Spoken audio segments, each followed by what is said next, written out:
Welcome back to another technical deep dive here in the debug zone. Today we're tackling a big question and breaking it down with insights from other users. Hopefully this clears up some misconceptions and helps you get the answer you need. So buckle up, stay a little curious, and let's jump right in.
And that's a wrap.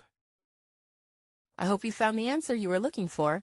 If you did, take a second to hit that subscribe button. It really helps out.